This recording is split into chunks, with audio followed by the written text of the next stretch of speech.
سیدی اعلیٰ حضرت امام اہل سنت کا نام آپ نے سنا ہوگا. میں نہیں سمجھتا ہندوستان میں شاید کوئی دوست یا دشمن ہو جو اعلیٰ حضرت کو نہ جانتا ہو. کیا بات، دوست اور دشمن سب جانتے ہیں امام کو. اعلیٰ حضرت، امام اعلیٰ کو سب حضرت جانتے ہیں. کوئی محبت سے جانتا ہے، کوئی تعصب سے جانتا ہے، کوئی عقیدت سے جانتا ہے، کوئی دشمنی سے جانتا ہے. لیکن اللہ نے اس بندے پر انعام یہ کیا ہے کہ جانتے سب ہیں.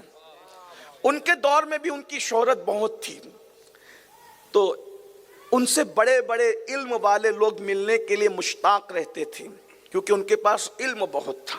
بہت. ان کی علمی صلاحیت کا اندازہ اس بات سے لگائیے. میں بہت اپنے عنوان سے دور ہو گیا ہوں، لیکن بات آئی ہے تو عرض کر رہا ہوں تاکہ آپ کا ذہن بنے. ان کی علمی صلاحیت کا اندازہ اس بات سے لگائیے کہ وہ بندہ جیومیٹری میں بھی ناپ پڑتا ہے. کیا بات. مجھے کوئی شاعر ایسا نہیں ملا کہ جس نے جیومیٹری کی زبان میں نعت پڑھی ہو. اس سے آپ کو پتا چلنا چاہیے کہ آپ کے اسلاف دنیاوی علوم میں بھی کتنی مہارت رکھتے تھے کہ انہوں نے جیومیٹری میں بھی نعت پڑھی. بھئی پنجابی میں جو نعت پڑھتا ہے مجھے اچھمبا نہیں ہے. مراٹھی میں بھی میرے ایک عظیم دوست ہے علامہ رفیع الدین صاحب، انہوں نے نعت لکھی، اور بھی دوستوں نے لکھی ہے. مجھے اس پہ بھی اچھمبا نہیں کیونکہ وہ زبان ہے. لیکن جیومیٹری ایک علم ہے، اس علم میں کبھی نعت نہیں لکھی گئی، اور میں سمجھتا ہوں کہ شاید ظاہری نظر میں لکھی بھی نہیں جا سکتی ہے. یہی بات ہے نا، نہیں لکھی جا سکتی. لیکن علم جب مہارت پاتا ہے تو پھر علم کتنا بلند کر دیتا ہے انسان کو. شاید میں نے کئی جگہ پر اس کو پڑھا ہے، میں اس کو ریپیٹ نہیں کر رہا ہوں، صرف اشارہ دے کر اصل عنوان کی طرف جلدی آنا چاہتا ہوں تاکہ آپ کو بات سمجھ میں آئے. تو جیومیٹری کا ایک اصول ہے، نقطے کو نقطے سے جوڑو تو سرکل بنتا ہے، دائرہ بنتا ہے، دائرے اس طرح بنتے ہیں. امام اہل سنت سیدی اعلیٰ حضرت امام احمد رضا خان محدث بریلی یہ دائرے کو دیکھ کر کے، سرکل کو دیکھ کر کے جو ہے وہ امام اپنے نبی کی نعت کیوں اس طرح کہتے ہیں کہ کمان کہتے ہیں، دو کمانیں جب ملتی ہے تو دائرہ بنتا ہے. وہ کہتے ہیں کمان امکان کے جھوٹے نقطوں، تم اول آخر کے پھیر میں ہو، محیط کی چال سے تو پوچھو کدھر سے آئے کدھر گئے. دیکھ رہے ہیں جیومیٹری میں انہوں نے جیومیٹری کی زبان میں نعت لکھی.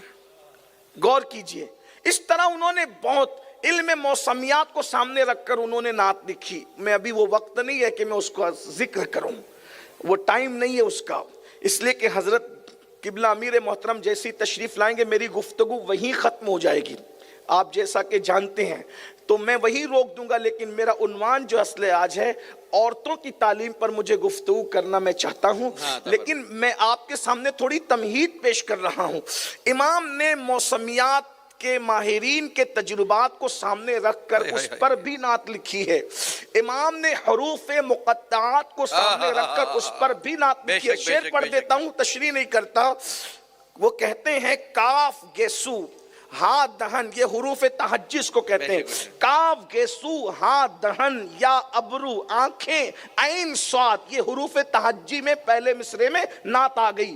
حضور کی آنکھ، حضور علیہ السلام کی زلفیں، انہوں نے حروف تہجی میں بیان کیا. کاف گیسو ہاں دہن یا ابرو آنکھیں عین صاد، یہ حروف تہجی میں پہلا مصرع ہے نعت کا. اور دوسرا مصرع حروف مقطعات. حروف مقطعات میں کیا ہے؟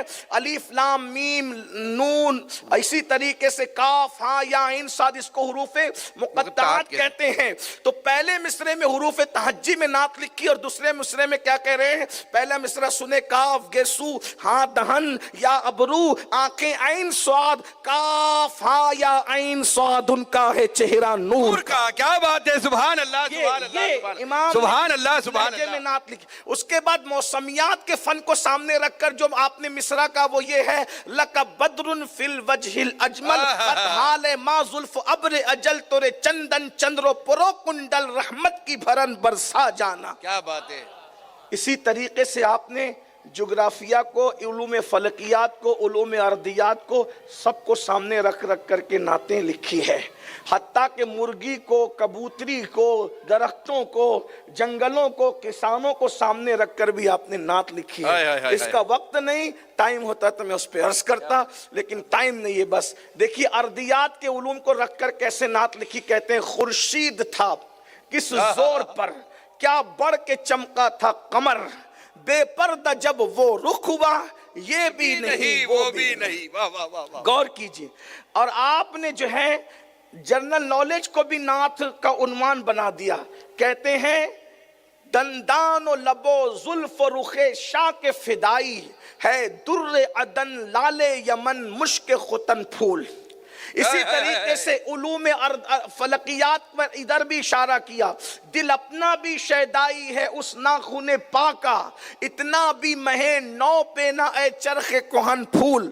اگر وقت ہوتا تو میں آپ کو بتاتا کہ ارضیات سے اس کا، فلکیات سے اس کا تعلق کیسے ہے، اس کا تعلق موسمیات سے کیسے ہے، یہ بتاتا، لیکن عنوان وہ نہیں. جو بندہ شاعری میں ایسے علوم بیان کرتا ہو، جب وہ فتاووں میں علوم لکھتا ہوگا تو اس کا علم کی کیا عالم ہوگا. تو بہت شہرا تھا علم کا، بہت شہرا تھا.